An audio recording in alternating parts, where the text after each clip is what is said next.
आप सभी को मेरी नमस्ते और जय हिंद। मेरा नाम भाष सैनी है और वर्बल मैथ में भाष सैनी में आप सभी का स्वागत है। एग्जाम सर पे आ चुके हैं। जो बिल्कुल नहीं पढ़ते वो अब पढ़ेंगे। आप लोगों को भी पढ़ना है। जो हमसे बन पाएगा हम आपके लिए करेंगे, ठीक है। लेकिन आपको अपने लिए सबसे ज्यादा मेहनत करनी है, किसी और के लिए नहीं, अपने लिए मेहनत करो, ठीक है। शुरुआत करते हैं। पहला क्वेश्चन देखते हैं इन चारों में से कितने बच्चे हैं जो चारों क्वेश्चन कर पाते हैं। मेरा ये मानना है कि अगर मैं आपको ये शॉर्ट वीडियो देने आया हूं, चाहे 10 मिनट की जाए 15 मिनट की जाए, इसका मेन टारगेट ये होना चाहिए कि जो चीज आपको नहीं आती है, जिसमें आप कंफ्यूज हो सकते हो, वो चीज मैं करवाऊं। जो चीज आपको आती है उसके लिए आप शॉर्ट वीडियो क्यों देखोगे? मैं आपको प्रैक्टिस करवाने थोड़ी आया हूं। प्रैक्टिस अगर किसी को करनी है, दुनिया भर के चैनल है, आप वहां पे प्रैक्टिस करिए। आप 2 घंटे तक क्वेश्चन सॉल्व करेंगे, मैराथन देखेंगे, 20 घंटे की भी देखेंगे, 20 घंटे के 20 घंटे आपको ऐसा लगेगा सब तो आता है, ठीक है। तो अगर आप ये देख रहे हैं तो ऑब्वियस सी बात है, आपको पता है इस का टारगेट क्या होता है, ठीक है। चलिए सवाल पढ़ते हैं। एक आइटम है जिसको मार्क किया गया 5% अबव द कॉस्ट प्राइस, मतलब कॉस्ट प्राइस पे कुछ मार्कअप किया और फिर 12% लेस पे बेचा गया। जो प्रॉफिट हुआ वो 36 रुपए कम है जो डिस्काउंट दिया गया उससे। डिस्काउंट कितना गया था? 12%। क्योंकि अगर मार्क प्राइस पे मैं कुछ परसेंट कम पे बेचता हूं, मतलब डिस्काउंट दे रहा हूं, यही कहना चाह रहे हैं। और कॉस्ट प्राइस की वैल्यू दे रखी है 720। तो एम बताइए।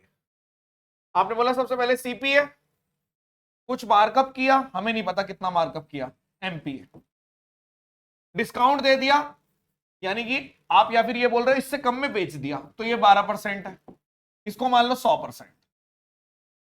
और सीपी और एसपी के बीच का डिफरेंस प्रॉफिट होता है, ये है 12% माइनस 36, 12% माइनस 36, और सीपी की वैल्यू कितनी है? 720।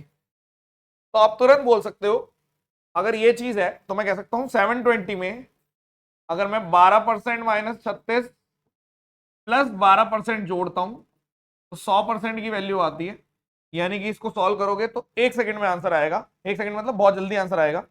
ये 684 है और ये 76% है, यानी इसको 9 से काट दो, यानी 100% की वैल्यू 900। हो सकता है कई बच्चों ने इस क्वेश्चन को सॉल्व कर दिया हो, परंतु शायद अलग मेथड से किया हो, तो क्या पता लेंदी चला गया हो। आप ऐसे करेंगे तो बहुत जल्दी आंसर आएगा। तो अगर ये 900 रुपए की चीज है और 720 की चीज पे 900 रुपए की पर्ची चिपक रही थी, यानी 900 की पर्ची चिपक रही है 720 पे, तो आपने बोल दिया इसको काट दो 5/4, यानी 4 रुपए पे 5 रुपए की पर्ची चिपक रही है, ठीक है। तो आपने बोल दिया 1/4 यानी 25% का मार्कअप है, 25 आंसर है। फिर से देखिए ये डिफरेंस दो चीजें इसमें ध्यान रखने वाली थी कि इसका मतलब है कि डिस्काउंट, और इस चीज को भी मैंने डायरेक्ट लिख दिया। और ये जो कंसेप्ट है ये तो शायद आपने फर्स्ट टाइम देखा होगा, मुझे ऐसा लगता है, बट अगर किसी ने देखा हुआ है तो बहुत अच्छी बात है। कमेंट सेक्शन में बताना कौन ऐसा है जिसका दिमाग सेम मैच कर गया, ट्यूनिंग इसने इस तरीके से किया है। कोई है ऐसा? लॉयल होकर सच बताना है, ठीक है। मिल्क और मैंगो जूस को मिक्स किया गया 2:3 रेशो में, और मिल्क के अंदर 90% वाटर है और मैंगो जूस के अंदर 80% वाटर है, ठीक है। पहले इतना सवाल पढ़ते हैं बस यहां। तो आपने बोला सबसे पहली चीज है मिक्सचर। मिक्सचर में एक है मिल्क और एक है मैंगो जूस, ठीक है।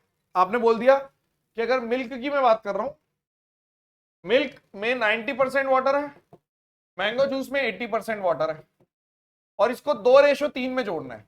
तो ओवरऑल कितना आएगा? 90 into 2 plus 3 into 80 divided by 5, 16, 18, 18 36 और 48, 84। यानी मिक्सचर के अंदर ओवरऑल 84% वाटर है। बस इतना सवाल पड़ा, आधा सवाल सॉल्व हो गया। आगे चलते हैं। अब देखिए आप, यदि 10 लीटर पानी डाला गया मिक्सचर में तो वाटर जो हो गया वो इतना हो जाएगा, यानी कि ये 86, 2/3 का मतलब कितना हो गया? 8 24 6 18, 260/3% हो जाएगा। कब होगा? अब आपने बोला ये नेक्स्ट प्रोसेस है। अब ये नेक्स्ट प्रोसेस है। नेक्स्ट प्रोसेस में क्या हुआ? ये मिक्सचर ले लिया जिसके अंदर 84% पानी है, मिल्क डाला जिसके अंदर 100% पानी है और कितना डाला 10 लीटर, ये कितना है पता नहीं। जब इस तरीके से किया तो ओवरऑल 260/3% हो गया। तो एलिगेशन लगाओ, यहां पे 252 लिख दो, 3 काट दो, यहां पे 300 कर दो, इनके बीच का डिफरेंस है 8, इसके बीच का डिफरेंस है 40, 1 और 5, यानी अगर एक की वैल्यू 10 लीटर है तो 5 की वैल्यू 50 लीटर।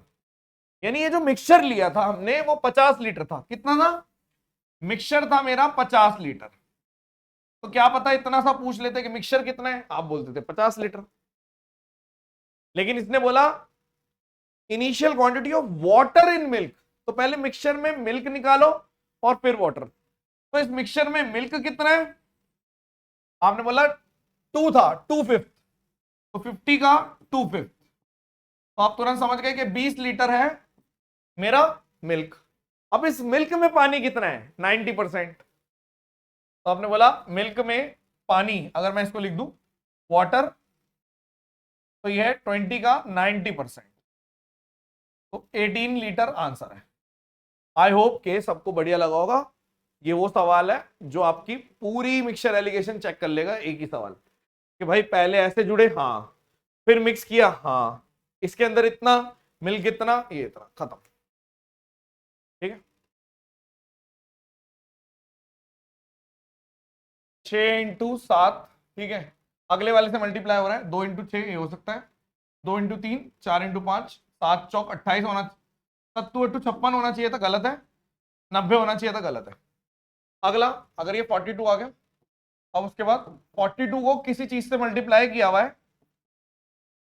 ताकि 1890, तो आप जैसे इसको निकालेंगे तो 45 आ जाएगा, यानी 42 को यहां पे आप कह सकते हो 42 को 42 + 3 से, इसको 6 को 6 + 1 से किया था, तो आप समझ गए कि हाँ ठीक है 1890। यानी मुझे भी अगर पहला चेक करना है कि जैसे 2 है, 2 को उससे अगले से 6 आ गया, 6 को 9 से 54 आ गया, तो ये आपका आंसर है।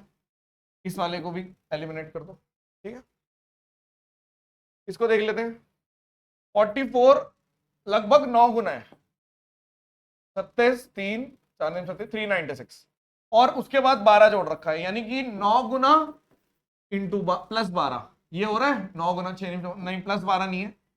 इसको देख लेते हैं, 53 × 9 गुना 9 × 27 2 और 477 +12, हाँ यही है 489। तो ये आपके अच्छे पैटर्न थे थोड़े से।